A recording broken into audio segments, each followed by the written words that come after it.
The autumn of 1847 arrived at Ashworth Estate, clothed in mist and melancholy, the kind of season that seemed to weep silently over the fading glory of summer's warmth. Dawn came late and reluctant those October mornings, casting the great house in shades of pearl and shadow, its countless windows reflecting a sky uncertain whether to yield fully to day or cling stubbornly to the retreating night. It was in this liminal hour, when the world held its breath between darkness and light, that Eleanor Hartley made her daily approach to the servants' entrance, her footfalls quiet against the worn flagstones that had known 3 years of her passage. The path she walked was narrow and unremarked, tucked away from the sweeping drive, where carriages bearing ladies and gentlemen of rank would arrive in splendid procession, its stones smoothed not by grandeur but by generations of labor, by maids and footmen and tradespeople who understood instinctively that there were doors meant for them and doors forever closed. Eleanor knew those stones intimately now, could navigate them in near darkness by memory alone, her slight figure wrapped against the morning chill in a cloak that had been mended so many times it bore the history of her frugality in careful stitches. She was 24 years old, though the gravity in her dark eyes suggested someone who had long since set aside the frivolities of youth, someone who had learned that dignity could be worn like armor, even when one's dress was plain and one's hands bore the telltale calluses of constant needlework. As she approached the weathered oak door that had marked the boundary of her world for 3 years, she felt, as she always did in this moment, a curious mixture of pride and resignation, the knowledge that beyond the green baize door lay rooms of breathtaking beauty which she had helped to adorn but would never truly inhabit. Her fingers, elegant despite their roughness, had stitched the delicate embroidery on the drawing-room curtains, had repaired the precious lace on the Dowager Duchess's evening gowns, had transformed ordinary fabric into objects of such refinement that ladies exclaimed over them without ever wondering at the hands that had created such beauty. This was her gift and her burden, to move invisible through spaces of magnificence, to create loveliness she could admire only from the margins. Yet there was something in Eleanor that refused to bend beneath the weight of her position, a quiet self-possession that showed in the straightness of her spine, in the way she met the world, with eyes that neither challenged nor cowered, but simply observed with clear, unflinching honesty. She understood the boundaries that separated her from those she served, understood them with a precision born of necessity, yet she navigated them with a grace that suggested she had not surrendered some essential part of herself to the hierarchy that governed every breath within these walls. Adrian Ashworth, the Duke of Thornfield, had returned to his ancestral estate 6 weeks prior, though the house still seemed to hold its breath around him, and uncertain whether his presence signaled restoration or merely a different shade of absence. He was 30 years old, but carried himself with the weariness of someone who had seen too much of the world's duplicity,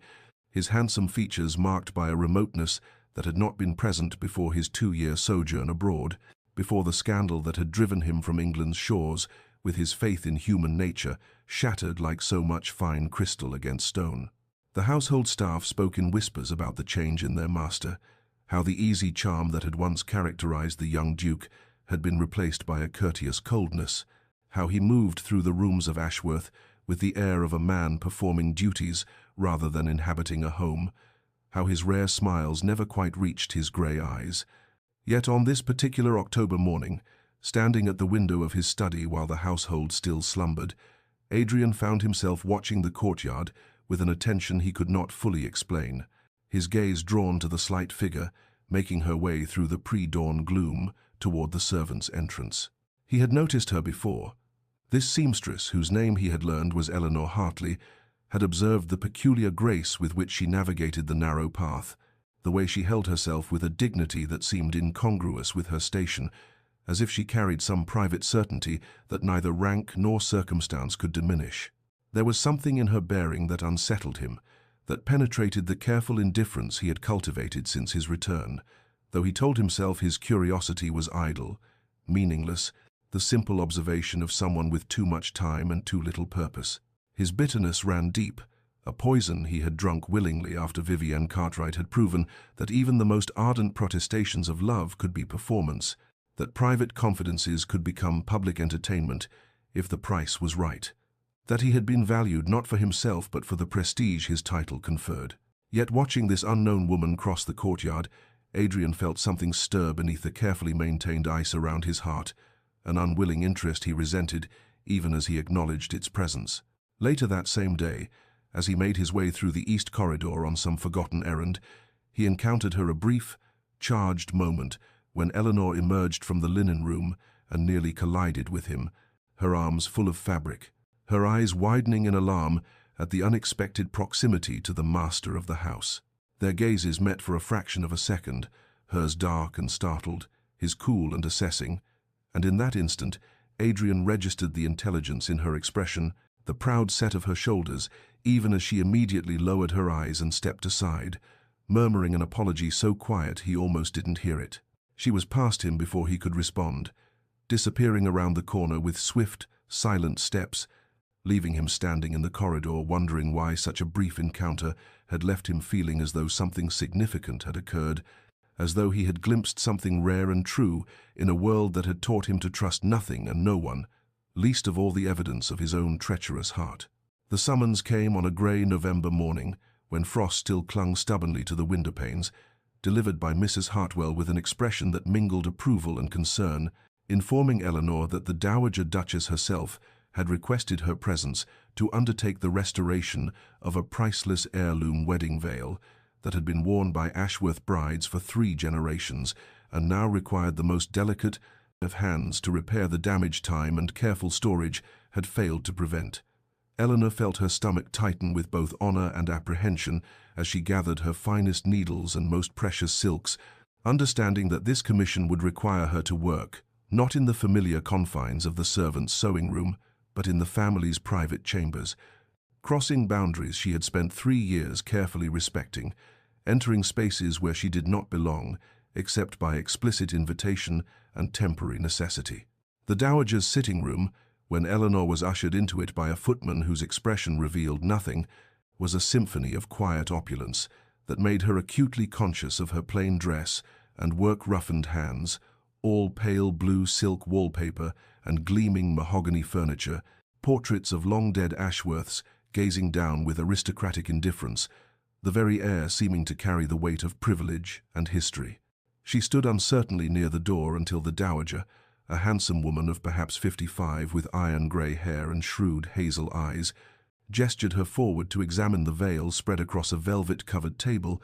and Eleanor forgot her discomfort the moment she saw the exquisite lace, her professional assessment immediately noting the delicate Valenciennes work, the places where the fine threads had begun to separate. The challenge and privilege of touching something so precious. She was bent over the veil, her fingers tracing the pattern with reverent care,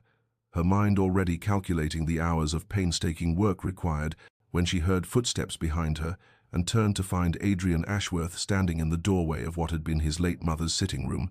his expression startled and then carefully neutral, the air between them suddenly charged with an awareness neither could name, but both felt like a physical presence. The Dowager had apparently stepped out momentarily, leaving them alone in a silence that seemed to pulse with unspoken questions,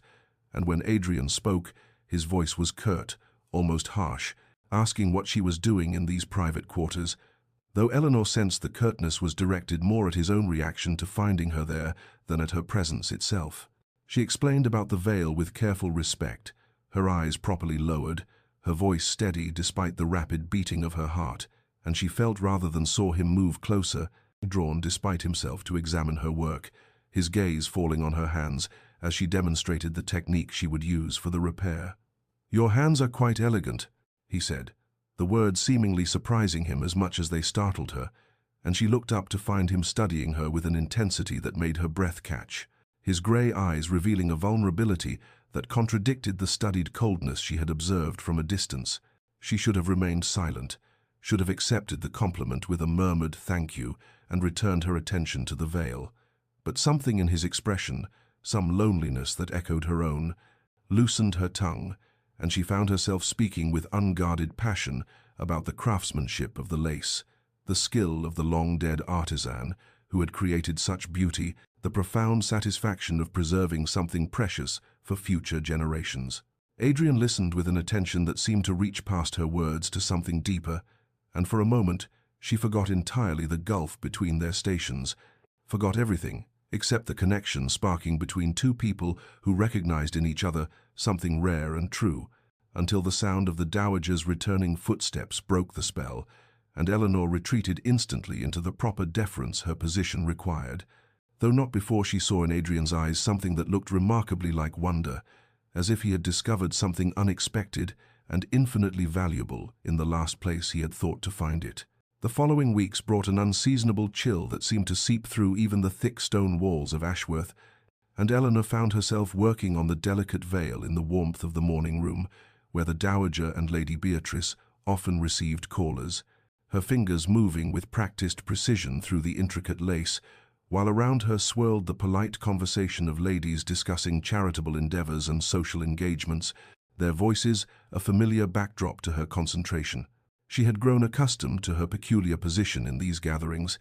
neither quite servant nor quite guest, occupying some undefined space that required constant vigilance to navigate properly, yet she could not help but notice how often the Duke found reason to pass through these very rooms during the hours she worked there,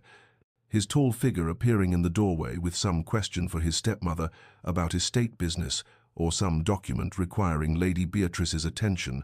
his presence causing a subtle shift in the atmosphere that Eleanor felt like a change in air pressure before a storm. The small attentions began so gradually that she told herself at first they meant nothing, that she was reading significance into simple courtesy, but when a footman arrived bearing a tea tray specifically for the seamstress on a particularly cold afternoon, Mrs. Hartwell's raised eyebrow and knowing glance suggested that others had noticed what Eleanor tried desperately to dismiss. Then came the morning when Adrian paused beside her work table,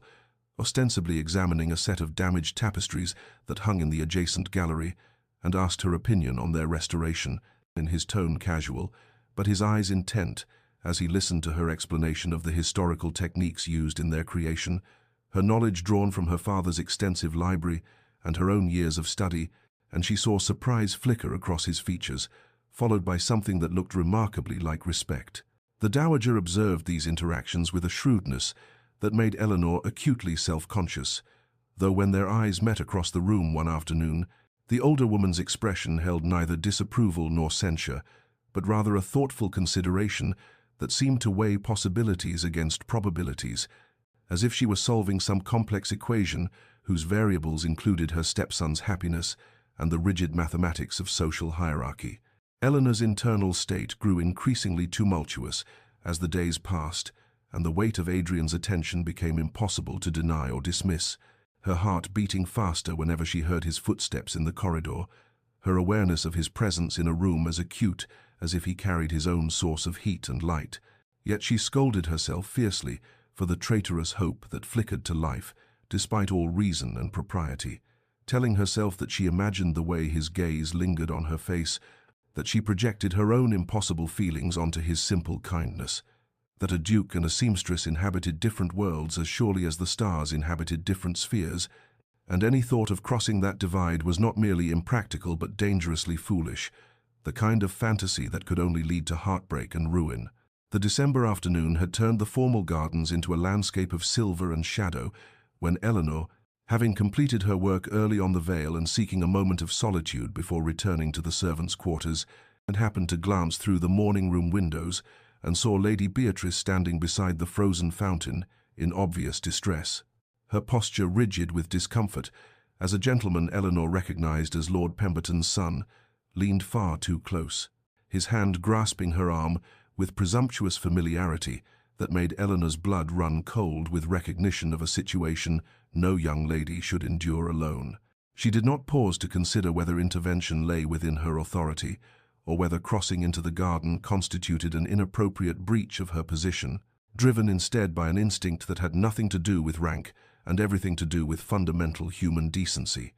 And she moved swiftly through the side door and across the frosted grass, her approach drawing the young man's attention and causing his expression to shift from predatory confidence to irritated surprise.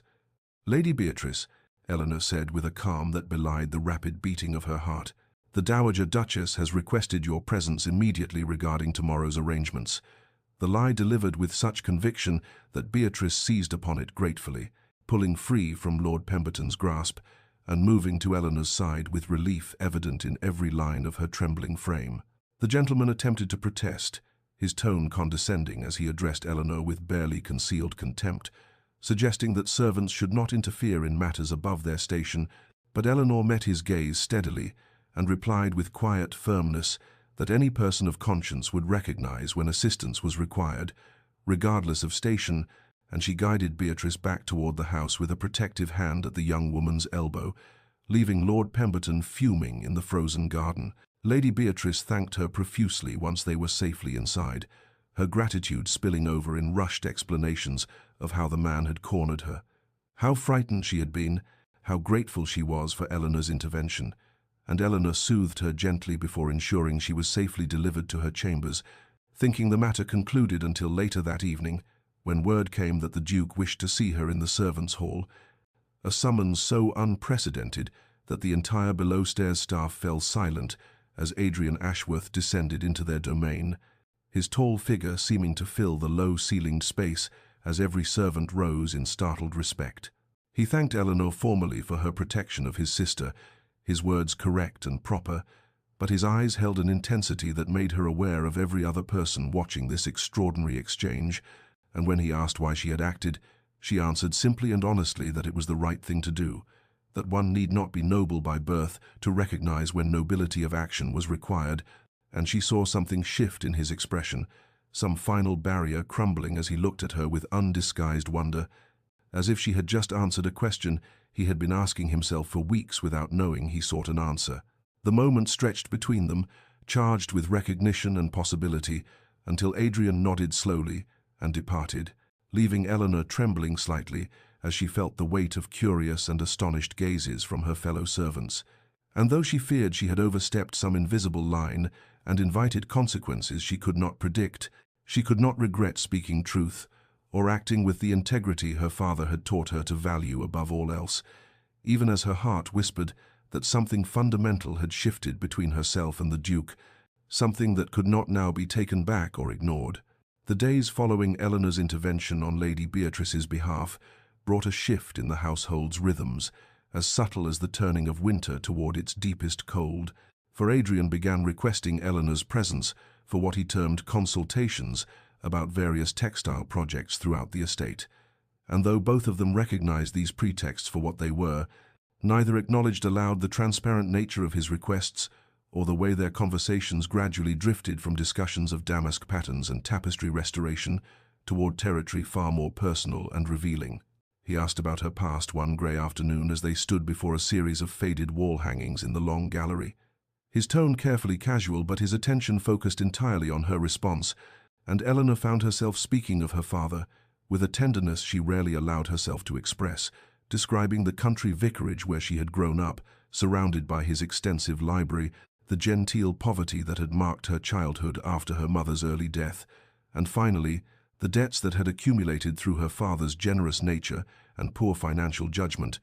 debts that his death had left unpaid and threatening. She told him of the choice she had faced in those dark weeks following the funeral, a local merchant of comfortable means but coarse manner, who had offered marriage with the understanding that her acceptance would settle her father's obligations, and she admitted quietly that everyone had expected her to accept, that refusal had seemed not merely impractical but almost incomprehensibly proud,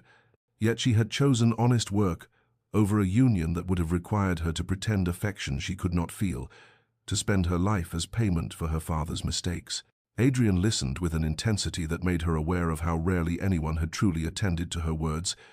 and when she finished speaking, he was silent for a long moment before sharing fragments of his own history. The woman he had intended to marry during his time in London, beautiful and accomplished and entirely focused on his title rather than his person, who had betrayed his private confidences to scandal sheets for money and social currency, whose mercenary nature he had discovered only after he had foolishly opened his heart to her deceptions. The parallel nature of their experiences created a bond neither had anticipated, this shared understanding of choosing dignity over ease, of valuing integrity, even when that choice carried painful consequences, and Eleanor felt something shift between them as they stood in that cold gallery, surrounded by images of long-dead Ashworths, a recognition that they had both been shaped by similar crucibles and emerged with similar commitments to living truthfully, regardless of cost. Their conversations continued over the following weeks with increasing frequency and deepening intimacy, moving from the formal spaces of the house to quieter corners where they might speak without constant observation. And though Eleanor maintained all proper forms of address and deference, she could not prevent the gradual lowering of the careful walls she had built around her heart. Nor could she ignore the way Adrian looked at her now with undisguised warmth that made her breath catch and her pulse quicken with dangerous hope. The autumn deepened into winter, with that particular melancholy that marks the year's descent into darkness. And though Eleanor continued to enter through the servant's door each morning as she had for 3 years, arriving in the pre-dawn cold, with her breath misting in the air, and her hands tucked into her worn cloak against the biting wind, Adrian found himself increasingly drawn to the windows that overlooked that humble entrance, standing in the shadows of unlit rooms to watch her small figure cross the courtyard with her characteristic grace and quiet dignity, and he wrestled with an internal struggle that grew more acute with each passing day, for he knew with painful clarity that society would savage them both if he followed the impulses of his heart, knew that Eleanor would bear the worst of the cruelty as a woman who had dared to reach above her station, yet he found himself unable to extinguish the profound attraction he felt toward her integrity and quiet strength, toward the way she inhabited her life with such dignity, despite circumstances that might have crushed a lesser spirit. The pivotal evening arrived with a sudden snowstorm that transformed the estate into a realm of white silence, heavy flakes falling thick and fast as darkness descended earlier than usual, and Eleanor, who had been working late in the library on Christmas decorations at the Dowager's request, found herself effectively stranded by the weather's swift turn, the sensible course being to remain in the warm room until the worst of the storm passed, rather than venture through the treacherous courtyard to the servants' quarters. Adrian discovered her there quite by accident, or perhaps by some unconscious design his rational mind refused to acknowledge, entering the library in search of a volume and finding instead Eleanor silhouetted against the firelight, her dark hair catching glints of gold and copper as she reached up to hang garlands of evergreen, and the sight struck him with such force that he stood transfixed in the doorway, unable to speak or move as something fundamental shifted in his chest. She turned at the sound of his entrance and startled, nearly dropping the greenery in her hands, but he moved forward instinctively to steady her, and they found themselves standing closer than propriety allowed, close enough that he could see the rapid flutter of her pulse at her throat and the way her eyes widened with something that might have been fear or hope, or perhaps both intermingled. They spoke of inconsequential things at first, the weather and the decorations and the approaching Christmas season, but the conversation drifted as naturally as falling snow toward deeper waters, and when she mentioned a line from Wordsworth about nature's quiet beauty, he found himself reciting the full verse, and she completed the final lines with such perfect understanding of the poet's meaning that he felt a connection far more intimate than any physical touch, their voices weaving together in the firelit dimness as the storm raged outside and the house slept around them. The air between them grew charged with possibility as they discussed poetry and philosophy and the nature of beauty, standing too close now for any pretense of formal distance, and Adrian felt himself on the verge of speaking words that could not be unsaid, of reaching for her hand or touching her face, or confessing the feelings that had grown beyond his ability to contain,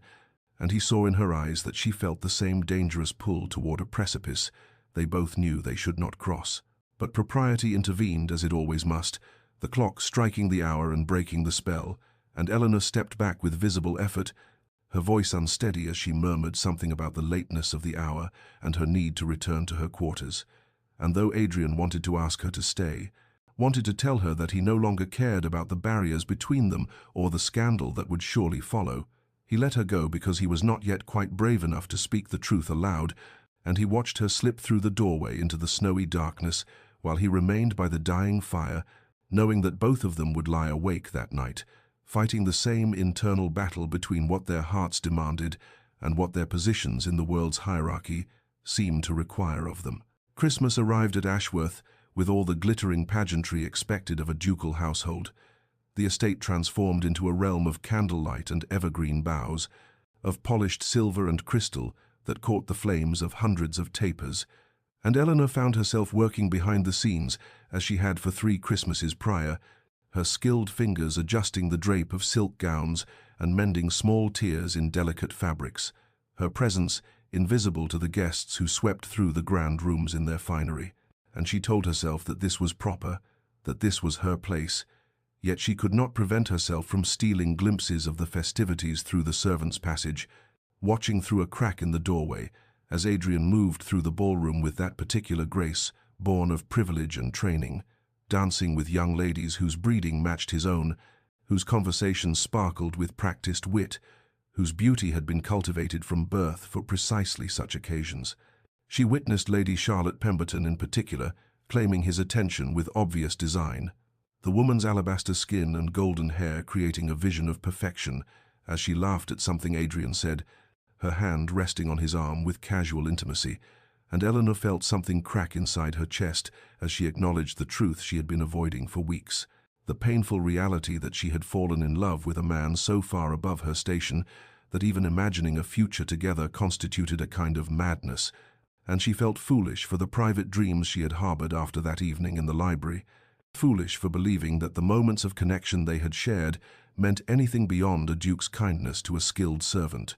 She resolved in that moment to remember her place, to guard her heart more carefully, to accept that some boundaries existed not from cruelty, but from the immutable structure of the world they inhabited, and she withdrew from her vantage point with tears burning behind her eyes, returning to her small chamber in the servants' quarters, where she could not hear the music, or see the dancing, or torture herself further with impossible longings. Meanwhile, in the brilliance of the ballroom, Adrian endured the evening with barely concealed frustration, finding every conversation hollow and every smile false, comparing each woman he danced with to Eleanor's genuine warmth and discovering them all wanting, their beauty seeming artificial beside her natural grace, their practiced charm grating against his memory of her honest speech and thoughtful silences. When Lady Charlotte engineered a private moment in the conservatory, drawing him away from the crowd with a practiced combination of flattery and suggestion, when she pressed close to him in the shadows among the orange trees and tilted her face upward in clear invitation, he pulled away sharply as though burned, suddenly and completely certain of what he wanted and whom, understanding in that crystallizing instant that he could no longer pretend indifference to Eleanor or convince himself that duty and propriety mattered more than the profound connection he felt to a woman whose character far exceeded that of any lady in the glittering assembly, and he left Lady Charlotte standing alone among the potted palms, her expression shifting from surprise to fury as he strode away without explanation or apology, his mind already racing ahead to what he must do, what he must risk, to claim the only woman who had ever made him feel truly seen and valued for himself, rather than his title. New Year's morning arrived in 1848, with a crystalline cold that turned the world to ice and silver, the dawn sky pale as pearl, as Eleanor made her way across the frozen courtyard toward the servants' entrance, as she had done every morning for 3 years, her breath clouding in the frigid air and her worn cloak pulled tight against the biting wind. But this morning something was different, for as she approached the humble doorway, she saw a figure standing there in the shadows, and her heart seized in her chest when she recognized Adrian waiting in the cold without coat or gloves, his dark hair disheveled as though he had dressed in haste, his eyes burning with an intensity that made her steps falter and her courage nearly fail. He spoke before she could retreat, his voice rough from sleeplessness or emotion, or perhaps both, telling her that he could no longer pretend indifference, that the charade of distance between them had become unbearable, that every day he watched her enter through this door, while he remained on the other side of an invisible barrier, felt like a betrayal of something essential in his soul. And Eleanor attempted to protest the impossibility of what he seemed to be suggesting, stammering that he must not speak so, that his position and reputation demanded he choose appropriately, that she was only a seamstress without fortune or family or any of the advantages that should recommend a woman to his notice. He stepped closer then, close enough that she could see the shadows beneath his eyes that spoke of his own sleepless night, and he asked her a direct question that cut through all pretense and propriety like a blade through silk. If there were no barriers of rank, Eleanor, if the world were different, and we were simply two people without the weight of titles and expectations, what would you want? But she could not let him finish the question, because to hear it spoken aloud would shatter the last of her defenses, and tears slipped down her cheeks unchecked as she stood trembling in the dawn light, unable to answer and unable to flee. He moved closer still, his voice dropping to something raw and desperate as he said, "I have had enough of appropriate matches and suitable arrangements, enough of women who want my title rather than my heart, enough of doors between us and walls between what is and what could be." And his declaration that he intended to court her properly, that he would face whatever consequences society demanded, but he would no longer deny what he felt, struck her with the force of a physical blow. She found her voice finally,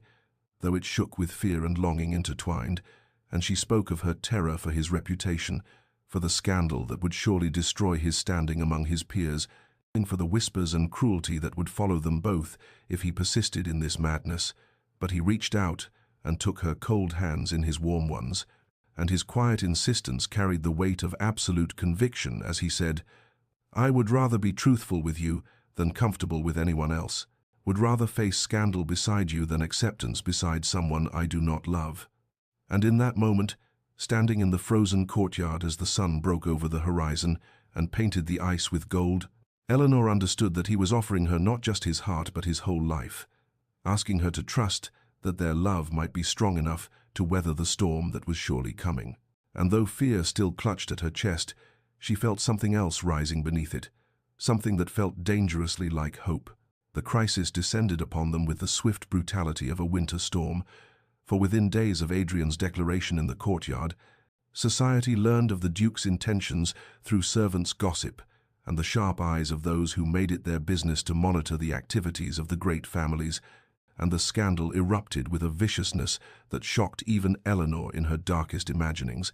spreading through drawing rooms and gentlemen's clubs like wildfire through dry timber, fueled by Lady Charlotte's mother, who spared no effort in spreading vicious rumors that painted Eleanor as a scheming seductress who had deliberately entrapped the Duke through calculated manipulation and feminine wiles. The Dowager summoned Eleanor to her private sitting room with unusual formality, and though her expression held no cruelty, her counsel carried the weight of practicality, born from decades navigating society's treacherous waters, urging them to wait, to let the gossip die down before proceeding with any formal arrangement, reminding Adrian that his position required consideration of consequence and legacy. Yet Eleanor saw the conflict in the older woman's eyes,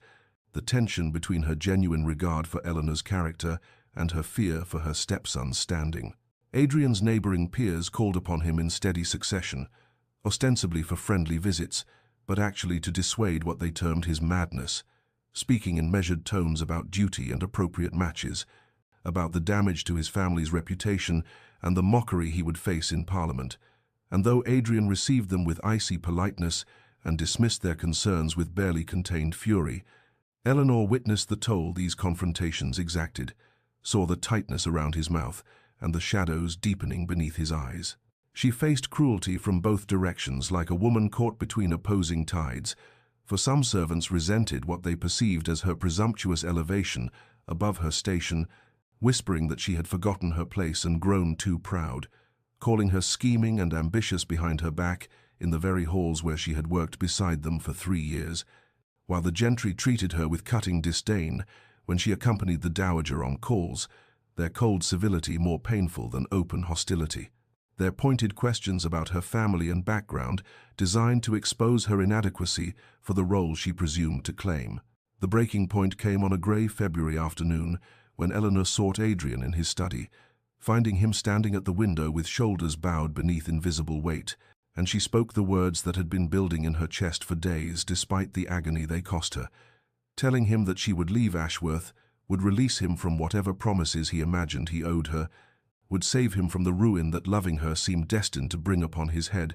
her voice steady, though her heart was shattering with each syllable. His response was immediate and anguished, spinning to face her with such raw pain in his eyes that she nearly lost her resolve, his voice breaking as he demanded, "You would save my reputation by destroying my heart? You would ask me to live the rest of my life knowing I was too cowardly to fight for the only woman I have ever truly loved?" She confessed then what she had never spoken aloud, the truth that had terrified her even as it sustained her through the worst of the gossip. telling him that she loved him with a depth that frightened her in its intensity. But love alone could not shield them from the consequences of defying every social convention that governed their world, could not protect him from the damage this scandal would inflict upon his family's name and his political influence. He crossed to her in 3 strides and took her hands in his with desperate tenderness, asking her to trust him, to give him time to show her that their love was worth any cost society might demand, promising that he would not let the small-minded cruelty of people who valued propriety over genuine feeling destroy what they had found together. His conviction absolute even as uncertainty clouded her vision, and though Eleanor wanted desperately to believe that love could triumph over the formidable barriers arrayed against them, fear held her captive like iron chains, whispering that hope itself was dangerous when the whole world seemed determined to prove it foolish. Adrian made his decision in the grey hours before dawn, 3 days after Eleanor's tearful declaration of love, rising from another sleepless night with a clarity of purpose that felt like steel forged in fire, and by mid-morning he had sent word throughout the estate that he required all tenants and servants to gather in the great hall at 2 o'clock for an announcement of utmost importance, a summons that sent ripples of speculation and anxiety through every corner of Ashworth, as people wondered whether the Duke intended to address the scandal that had consumed the household for weeks, or perhaps to announce Eleanor's departure as so many had predicted. Eleanor herself received the summons with trembling hands, fearing that Adrian had decided to yield to the pressure of society's disapproval, that he had come to see the wisdom in the Dowager's counsel, to wait or perhaps to abandon their impossible attachment altogether, and she dressed with particular care in a simple grey gown that seemed appropriate for whatever ending this gathering might bring, her fingers shaking as she fastened the buttons, and her heart beating against her ribs like a caged bird, desperate for freedom, or perhaps for the mercy of a swift conclusion to this agony of uncertainty. The great hall filled slowly as the appointed hour approached, tenant farmers in their rough woolens standing awkwardly beside housemaids in crisp aprons,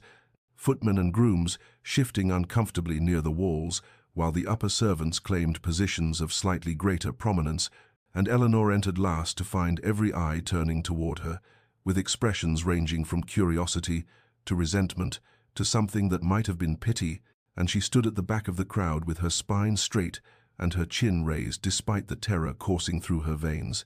determined to face whatever came with the same dignity that had sustained her through 3 years of honest labor in this house. Adrian entered through the main doors with the Dowager at his side, his expression grave but his bearing resolute,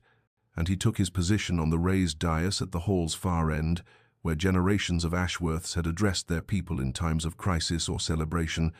and the murmuring crowd fell silent as he surveyed them with eyes that seemed to see each individual face and measure the character behind it. And when he finally spoke, his voice carried clearly to every corner of the vast space, steady and strong, and utterly uncompromising in its conviction. He began by acknowledging the gossip that had circulated regarding his intentions toward Eleanor Hartley, confirming that yes, the rumors were true, he did indeed intend to make her his wife, and a collective gasp rippled through the assembled crowd like wind across a wheat field. But he raised his hand for silence and continued speaking, his words falling like hammer blows upon the anvil of their expectations and prejudices. He spoke of Eleanor's character with a specificity that made her cheeks burn, detailing the integrity she had shown in her work, the kindness she had extended to those beneath her own station despite having so little herself, the honor and dignity with which she had conducted herself, even as others whispered cruel speculation about her motives and her morals, and he acknowledged his love for her before these witnesses with a frankness that would have been shocking had his sincerity been any less evident, stating plainly that he had chosen to spend his life with this woman and would marry her regardless of society's approval or disapproval. Then he issued his challenge, his voice rising with passion as he declared, "I have known women born to every advantage who possessed a fraction of her grace, as women raised in luxury who demonstrated none of her compassion, women with impeccable pedigrees who lacked even a measure of her genuine nobility of spirit. And I tell you now that birth is an accident of fate, while character is a choice made daily through actions great and small, and I choose to spend my life with a woman who has chosen nobility in every action, regardless of the cost to herself. and the words hung in the air like a thrown gauntlet, daring anyone present to contradict him or to question his judgment in this most personal of matters. Eleanor stood transfixed, tears streaming down her face unchecked as she watched him risk everything, not in the privacy of whispered declarations, but here in public view, staking his reputation and his standing on his faith in her worth. And she saw the shock on faces around her gradually transforming into something else, some combination of grudging respect and wonder that their duke would speak so plainly about matters, the quality typically veiled in euphemism and careful propriety. And when Adrian's eyes finally found hers across the crowded hall, the love and determination she saw there nearly brought her to her knees with the overwhelming force of gratitude and unworthiness, and fierce, desperate hope intertwined. The turning point arrived unexpectedly on a rain-swept morning 10 days after Adrian's public declaration, when the bishop of the diocese appeared at Ashworth's gates in his modest carriage, unannounced, and requesting immediate audience with both the Duke and Miss Hartley, and Eleanor felt her stomach clench with dread as she was summoned to the library, where Bishop Thornbury waited, with Adrian standing tense and watchful beside the window. The bishop was an imposing figure despite his advanced years, tall and lean with penetrating grey eyes that seemed to see straight through pretense to the truth beneath, and Eleanor knew him to be an old friend of Adrian's late father, who had baptized Adrian himself and held considerable influence among the traditional families of the region, making his opinion potentially decisive in swaying those who remained uncertain about this controversial match. He greeted Eleanor with grave courtesy but no warmth, requesting a private interview with her alone, and though Adrian clearly wished to protest, Eleanor touched his arm gently and nodded her acceptance, understanding that she must face this examination without his protection if her own character was to be properly measured. The bishop dismissed Adrian with a firmness that brooked no argument, and once they were alone, he settled into a chair with deliberate slowness and studied Eleanor with an intensity that made her feel stripped bare of all artifice. And when he finally spoke, his questions were direct and probing, designed to expose any hidden motives or misunderstandings about the responsibilities she would assume as Duchess of Thornfield. He asked her plainly what she sought in this marriage, whether she understood the scrutiny and demands that would follow her all her days, whether she possessed the strength to withstand the cruelty of those who would never accept her elevation, and Eleanor answered with the honesty that had become her only defense against a world determined to doubt her integrity, telling him that she loved Adrian with a depth that frightened her, but that she would release him tomorrow if she believed that love would ultimately harm him or diminish him in any way. She acknowledged without shame that she lacked the training and polish expected of a duchess, having spent her formative years in a country vicarage and the past 3 years working with her hands in service, but she possessed determination to learn whatever was required and genuine humility about her own limitations, and she sought neither fortune nor title, but only the right to stand beside the man she loved and to build a life of shared purpose and partnership. The bishop's expression remained unreadable throughout her responses, offering no indication whether her words found favor or confirmed his worst suspicions, and Eleanor felt exhaustion settling into her bones from weeks of emotional siege, from the constant strain of defending her character and her motives to an endless succession of skeptical judges. Then, after a silence that stretched until Eleanor thought she might shatter from the tension, Bishop Thornbury rose from his chair with unexpected grace and regarded her with something approaching warmth in those penetrating eyes, and he spoke words that would shift the trajectory of public opinion more powerfully than any of Adrian's passionate declarations, saying in his authoritative voice that carried the weight of decades of moral leadership, "Your Grace, I have met many duchesses in my time, women born to privilege and trained from infancy for their elevated positions, and I tell you now with complete sincerity that few possess such clarity of purpose or humility of spirit as I have witnessed here today, and I believe the Duke of Thornfield has chosen well indeed, and I shall make my support of this union known throughout the diocese." Eleanor felt tears spring to her eyes at this unexpected vindication, this affirmation from a source whose judgment could not be dismissed as mere romantic partiality, and when Adrian was readmitted to the library and saw the bishop's hand resting paternally on Eleanor's shoulder, the hope that blazed in his expression mirrored the fragile joy beginning to take root in her own battered heart, and she understood that they had cleared a crucial hurdle on the long road toward acceptance and legitimacy. As winter yielded to early spring, and the first brave crocuses pushed through the thawing earth around Ashworth's gardens, preparations began in earnest for a wedding that had once seemed impossible. Yet Adrian insisted upon one symbolic act before any other arrangements could proceed, summoning the estate's master mason and issuing instructions that shocked the entire household into stunned silence. He ordered the servants' entrance through which Eleanor had passed for 3 years, her feet wearing a familiar path across those cold stones in darkness and in light, to be formally sealed with stone and mortar, the doorway filled in permanently so that no one could ever again use that passage. And he commissioned a brass plaque to be installed on the spot where the door had stood, bearing the inscription, "Dignity requires no separate doors," words that would stand as testament to his convictions and his refusal to maintain the artificial divisions that had kept them apart for so long. On the morning after the work was completed, Eleanor arrived at dawn as habit dictated, her body moving along the accustomed route before her mind fully registered the change, and she stopped short when she found smooth stone where the familiar entrance had been,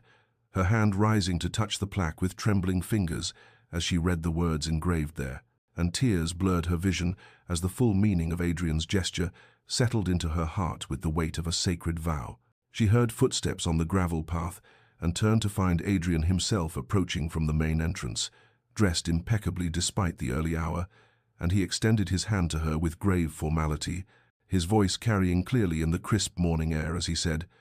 "Miss Hartley, would you do me the honor of entering Ashworth as my acknowledged betrothed, through the doors befitting your position as the future Duchess of Thornfield?" Eleanor felt her knees weaken at the magnitude of this moment, this crossing of a threshold that was both literal and symbolic, and she placed her hand in his with a sense of stepping forward into a future she had never dared to imagine for herself. And together they ascended the marble steps of the main entrance, while household staff emerged from doorways and windows, drawn by some invisible summons to witness this historic transformation. The great doors stood open before them like welcoming arms, and as Eleanor crossed that threshold on Adrian's arm, she heard the sound of applause beginning tentatively from the assembled servants and growing stronger as the family members joined in. And she saw Mrs. Hartwell openly weeping with joy, and young Molly the chambermaid beaming with pride, and even the stern Mr. Pemberton the butler, nodding his approval of this unprecedented breach of convention that somehow felt more right than any rigid adherence to tradition could have been. Later that same day, in the grand salon where Eleanor had once worked in careful silence while the family entertained guests, Adrian formally asked her to marry him before assembled witnesses, producing a ring that had belonged to his birth mother, a delicate gold band set with sapphires the color of a summer sky, and his voice shook slightly as he said, "Eleanor Hartley, you have shown me what true nobility means. You have restored my faith in genuine feeling and honest hearts, and I ask you now before God and these witnesses to be my wife, my partner, my equal in all things that matter." And Eleanor's yes rang clear and strong through the magnificent room, her voice steady despite the tears streaming down her face. And when Adrian slipped the ring onto her finger and drew her into his arms for their first kiss as betrothed lovers, the tenderness and promise in that embrace spoke of a love tested by doubt and opposition, and emerging stronger for having endured. A love that would sustain them through whatever challenges lay ahead, and Eleanor allowed herself at last to believe fully in this impossible miracle, to embrace the joy she had spent so long holding at arm's length, to trust that she was worthy of this extraordinary man's devotion, and capable of rising to meet the demands of the life they would build together. The wedding preparations revealed class tensions with a clarity that no amount of goodwill could entirely soften, for while the bishop's endorsement and Adrian's unwavering determination had secured Eleanor's position in principle, the practical reality of planning a ceremony that would unite a duke with a former seamstress exposed fault lines that ran deep through the bedrock of English society.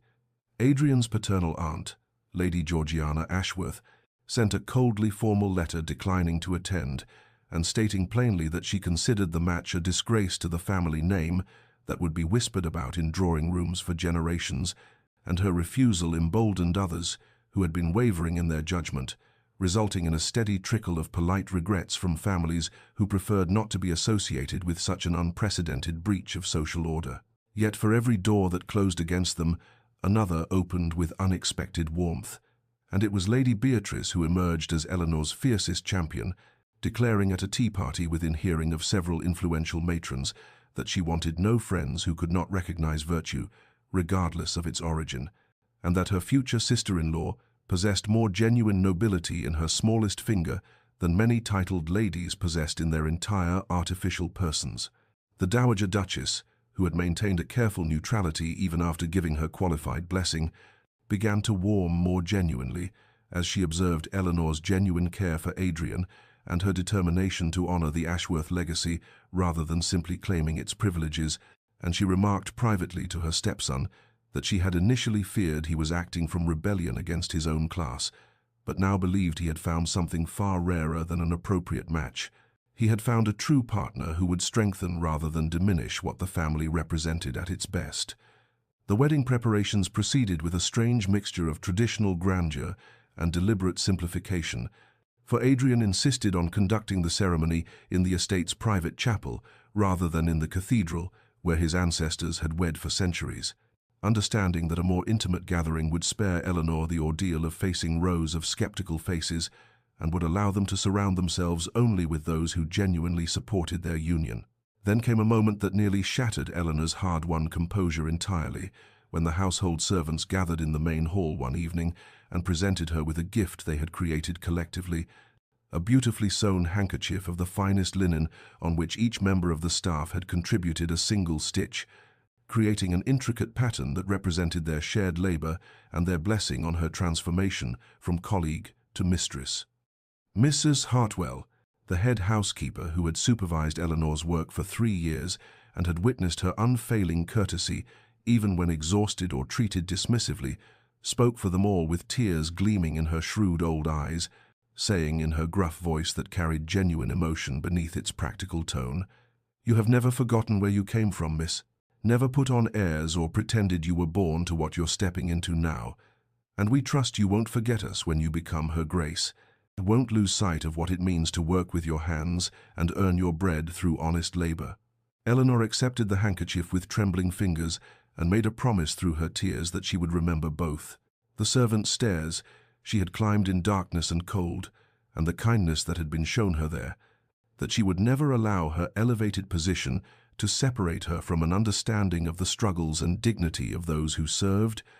and in that moment the divisions between mistress and maid dissolved into something more profound, a recognition of shared humanity that transcended the arbitrary boundaries of birth and station. The wedding day arrived with spring blossoms opening across Ashworth's gardens like small white prayers ascending toward a sky. Of such crystalline blue, it seemed heaven itself had bent closer to witness this union that defied convention and chose love over propriety. And Eleanor stood in the dowager's chambers, wearing the restored heirloom veil she had once mended with trembling hands as a mere seamstress, the delicate Brussels lace cascading over her shoulders in intricate patterns that seemed to tell stories of all the brides who had worn it before her, though none had traveled quite so far to reach this moment of transformation. The ceremony in the estate's private chapel was intimate by design, the ancient stone walls holding only those whose support was genuine rather than obligatory, and as Eleanor walked down the short aisle on the arm of Mr. Pemberton, the butler who had agreed to give her away in the absence of living family,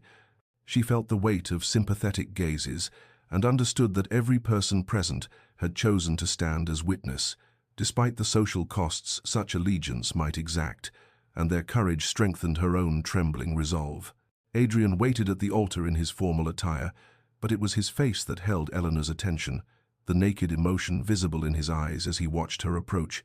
and she saw there no trace of doubt or hesitation, only a certainty that steadied her racing heart and reminded her that this love was worth every risk they had taken, every door they had closed behind them to step forward into unknown territory together.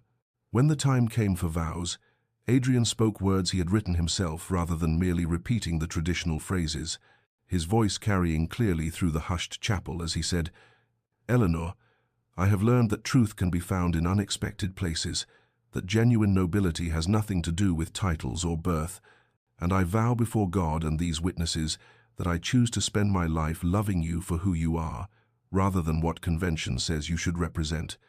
that I will honor your strength and your gentleness, of your wisdom earned through struggle, and your grace maintained despite hardship." Eleanor's own vows trembled from her lips with equal conviction, her promise to honor the responsibilities she now assumed, to serve the Ashworth legacy with the same dedication she had once brought to her needlework, to stand beside Adrian as partner rather than ornament, and to remember always that their union represented not the elevation of one person, but the joining of two souls who had recognized in each other something precious and rare. The moment they were pronounced husband and wife, Adrian drew her close and kissed her with tender reverence, and when they turned to face their guests, he did not lead her toward a discreet side exit, but instead walked her directly down the main aisle, with their joined hands raised slightly, a subtle but unmistakable gesture of defiance toward all those who had doubted the rightness of this match, and the applause that erupted was enthusiastic and heartfelt, rising toward the vaulted ceiling like a benediction. The wedding breakfast that followed broke yet another convention, for Adrian had insisted that select members of the household staff be included among the family guests. So Mrs. Hartwell sat at table beside Lady Beatrice, and young Molly the chambermaid found herself addressed respectfully by the bishop himself, and in this mingling of stations there was a preview of the kind of household Eleanor and Adrian intended to create together, one where dignity was accorded to all who demonstrated character and where artificial barriers would be challenged at every opportunity. The joy that filled those hours was genuine and hard-won, and therefore infinitely precious, sweeter for having been earned through patience and courage rather than simply claimed as a birthright. And as Eleanor looked around at the assembled company, at Adrian's hand warm in hers, and the dowager's approving smile, and Lady Beatrice's delighted grin, she felt herself finally release the last vestiges of fear and doubt, allowing herself to fully inhabit this moment of triumph and transformation, to believe completely in the future they would build together one deliberate choice at a time. The wedding night arrived with a tenderness that transcended the physical realm, for Adrian understood with rare sensitivity that Eleanor stood at the threshold of vulnerability far deeper than mere intimacy of flesh. She was entering spaces that were now legitimately hers, yet which carried the weight of 3 years' worth of boundaries and prohibitions, and he guided her through those hours with patience that spoke of genuine love rather than mere desire, his touch reverent as he helped her from the elaborate wedding gown whose fastenings she had sewn herself in quiet evening hours, his whispered assurances gentle against her, trembling as he reminded her that she belonged here, not through conquest or scheme, but through the simple truth of their love. The days that followed brought adjustments both small and profound,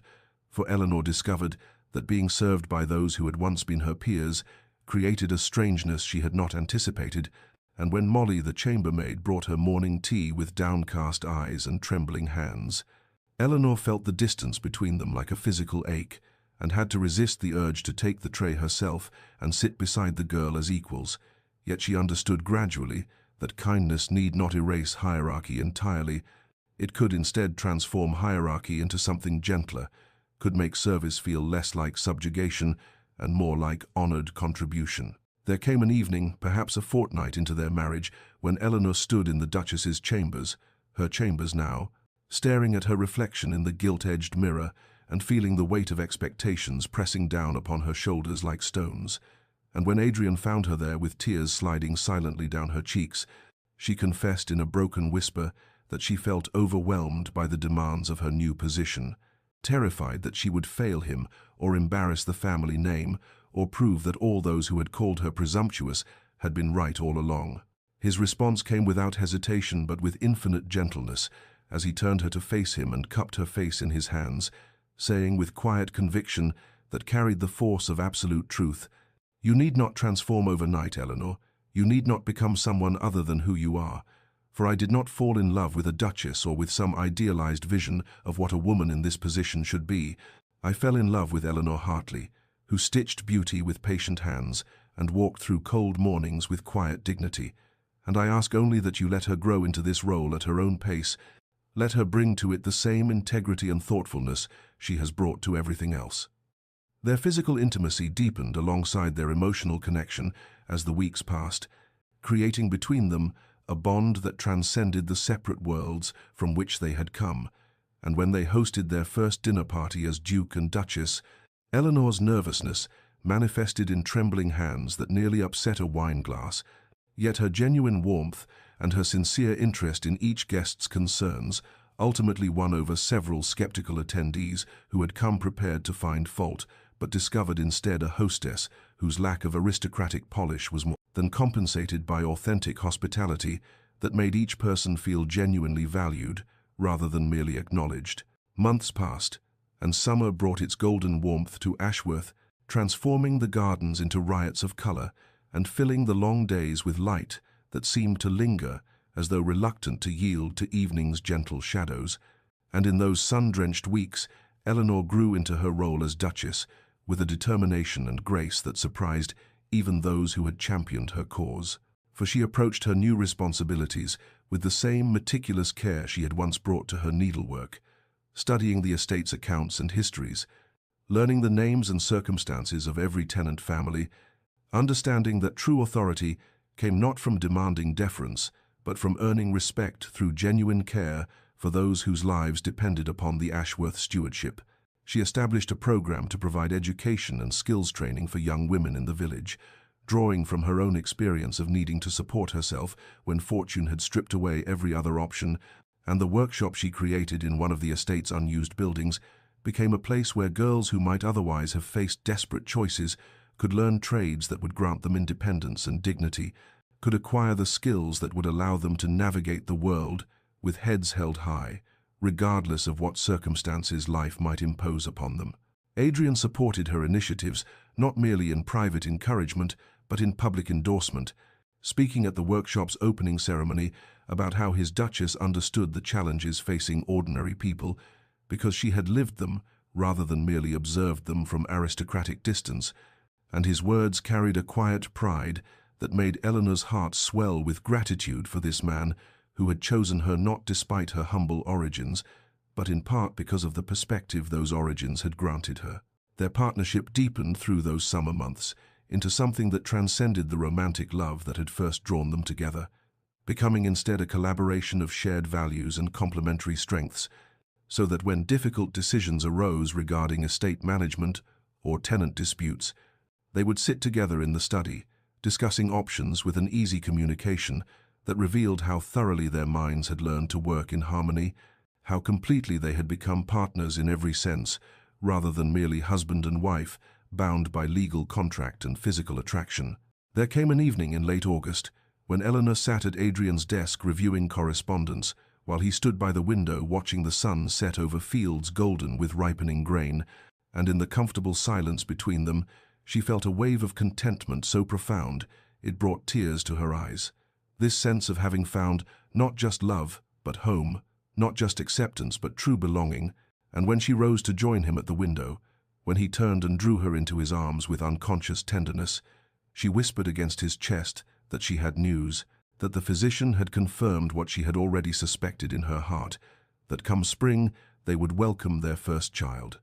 And his response was everything she could have hoped for, his face transforming with wonder and joy as he held her closer, his hand coming to rest protectively over the place where new life grew, his voice rough with emotion as he spoke of the future they would build together, the family they would create, the legacy of love and dignity they would pass to the next generation. And Eleanor found herself marveling at how dramatically her life had transformed, how the woman who had once entered through servants' doors now stood in her husband's arms, planning for the birth of a child who would carry both their names and their shared commitment to living with integrity, regardless of what society might demand or expect. The final test arrived with the cruel precision of winter's first frost. For Lady Charlotte's mother, embittered by her daughter's failed suit, and nursing the wound of social humiliation that came from watching a mere seamstress claim the prize her own child had been denied, spread through the drawing rooms of society a vicious rumor that Eleanor had trapped the Duke through calculated seduction, had used her position as seamstress to gain access to his private chambers, and had employed wiles both shameful and deliberate to ensnare a man whose grief and isolation had made him vulnerable to feminine manipulation. The scandal reignited with a ferocity that shocked even those who had initially opposed the match, for the whispers carried an insidious quality that transformed Eleanor's genuine virtue into evidence of cunning, her quiet dignity into proof of artifice, her very reluctance to accept Adrian's courtship twisted into the performance of a skilled actress who knew that resistance would only inflame desire. Eleanor, now 6 months with child and carrying the visible evidence of their union beneath gowns that could no longer entirely conceal her condition, faced the cruelty at a public assembly held to benefit the local hospital, an event she had helped organize and could not avoid, without appearing to acknowledge guilt. And as she moved through the gathered society, she felt the weight of whispered innuendo like physical blows, saw women she had worked to befriend turn their faces away or regard her with expressions that mingled pity with contempt, heard fragments of conversation that stopped abruptly when she approached only to resume in hissed whispers once she had passed. Adrian witnessed one particularly cruel moment when a group of ladies, including Lady Charlotte herself, formed a deliberate barrier that forced Eleanor to walk around them,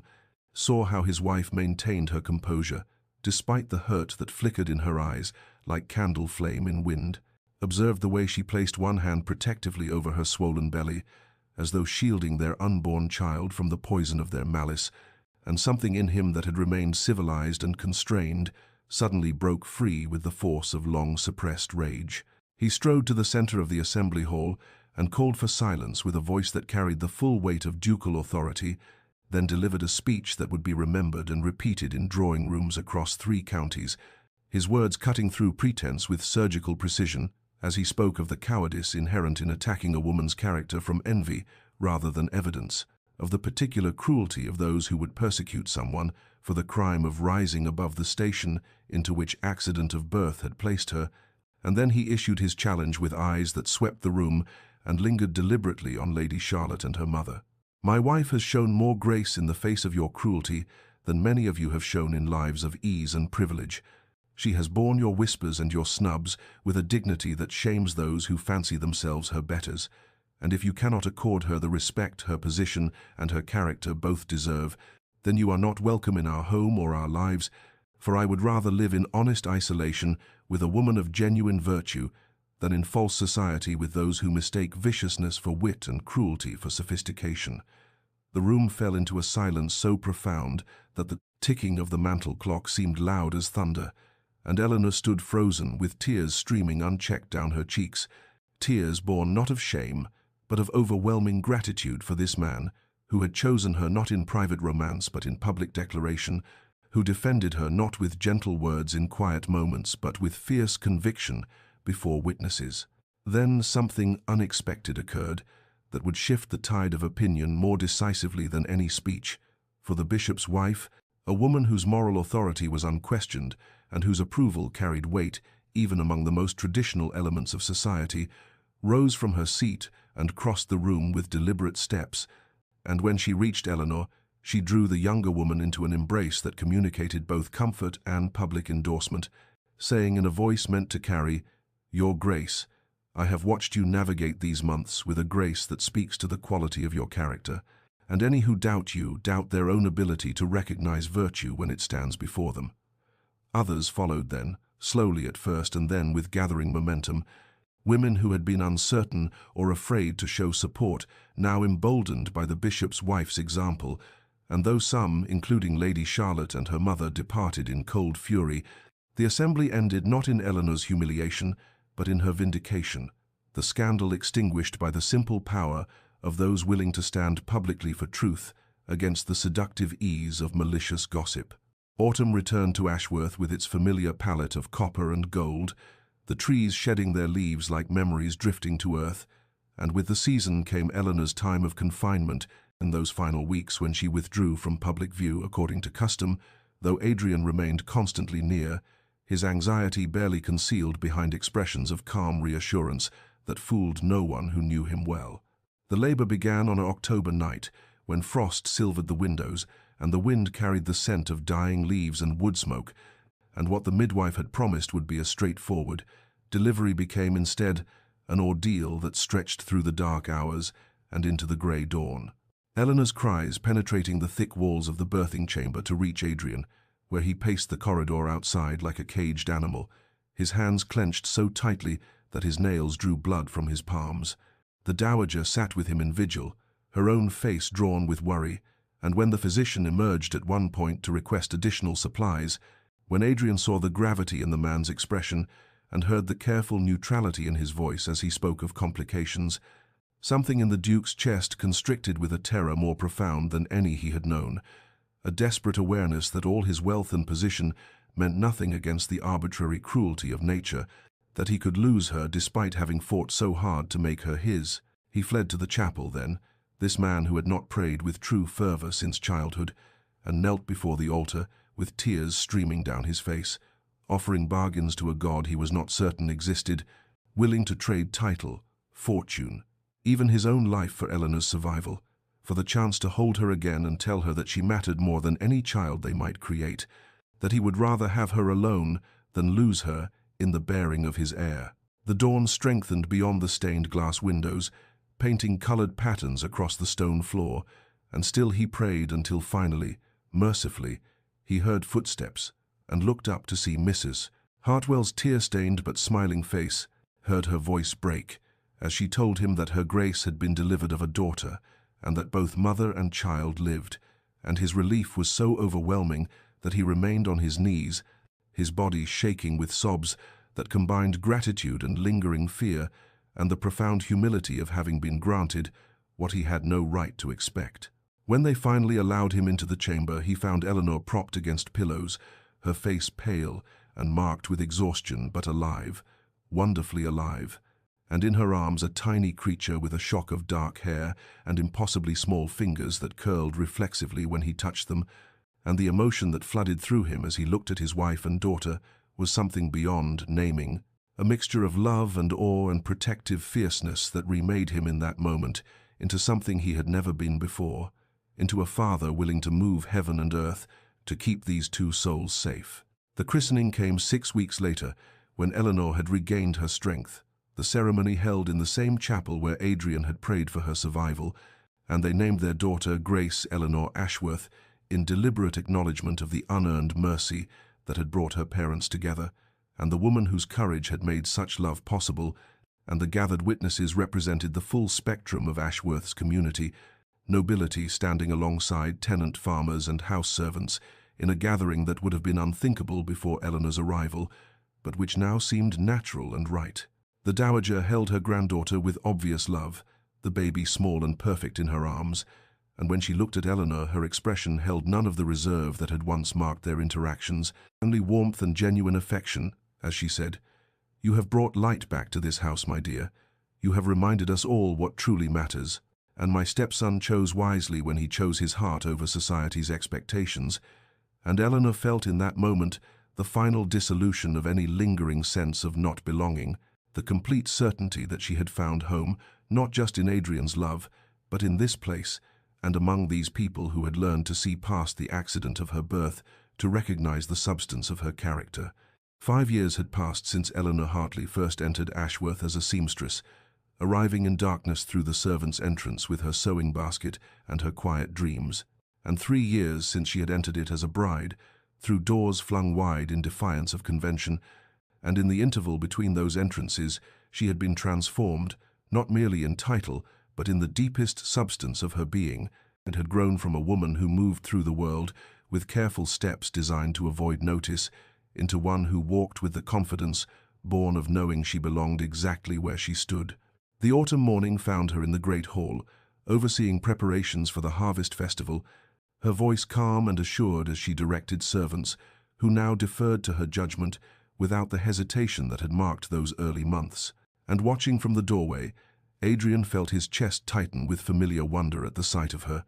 This woman who had once believed herself unworthy of anything beyond honest work, and who now managed one of England's great estates, with a grace that made it seem effortless, though he knew the effort she had invested in learning every tradition and responsibility. Their children played in the garden, visible through the tall windows. Grace, now a spirited child of 4, with her mother's dark hair and her father's determination, and Thomas, barely 2 years old, and already showing signs of the stubborn independence that seemed to be the Ashworth inheritance.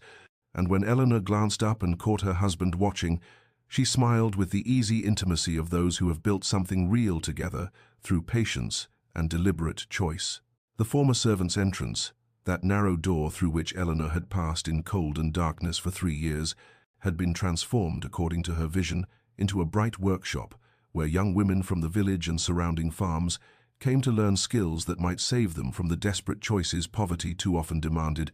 where they learned not just needlework but bookkeeping and reading, and the confidence to imagine futures beyond the limitations their births seemed to impose. And Eleanor taught there herself 2 mornings each week, her hands demonstrating stitches, while her words offered something more valuable than technique. That afternoon, a young seamstress arrived seeking employment, a girl of perhaps 18 with worn shoes and anxious eyes, and Eleanor greeted her personally at the main entrance, extending her hand to help the girl up the marble steps as she said gently, "In this house, there are no separate doors for those who work honestly. You will enter where anyone enters and be valued for the quality of your character and your craft." And the girl's expression of stunned gratitude reminded Eleanor so powerfully of her own younger self that she felt tears prick her eyes. Adrian joined them then, placing his hand at the small of Eleanor's back with the casual affection that still made her heart quicken. And together they welcomed this newest member of their household, these two who had learned that love, which transcends the arbitrary boundaries of birth and wealth, is the truest nobility, that patience and courage can indeed transform what seems impossible into something not merely possible but inevitable and right. And as the girl was led away to begin her work, Eleanor leaned into her husband's shoulder and whispered her gratitude for a life she had never dared to imagine, and he had never stopped believing they deserved. Dear friend who has walked with us through this story, perhaps you have known the weight of doors that seem closed to you, the ache of loving someone or wanting something that the world insists you have no right to claim, the exhaustion of living within boundaries drawn by accident rather than merit. And if so, then know this: the truest measure of any person lies not in the circumstances of their birth, but in the choices they make when tested. Not in the doors through which they enter, but in the grace with which they walk once inside. And though the world may insist on separations between worthy and unworthy, noble and common, possible and impossible, love recognizes no such distinctions, and neither should you. May you find the courage to cross thresholds that once seemed forbidden, to claim the love and the life your character deserves rather than the limitations your circumstances suggest. And may you discover, as Eleanor and Adrian did, that the most profound transformations begin with the simple audacity of believing you deserve more than separate doors, and that those who truly see you will fling those doors wide in welcome. Sleep well with the knowledge that nobility of spirit matters infinitely more than nobility of birth. And if you found meaning in this story, then I invite you to explore more tales of love that transcends boundaries, of courage that defies convention, and of hearts that choose authenticity over ease, here on this channel, where every story reminds us that the barriers between us are far more fragile than we imagine, and far less important than the connections we forge when we dare to reach across them.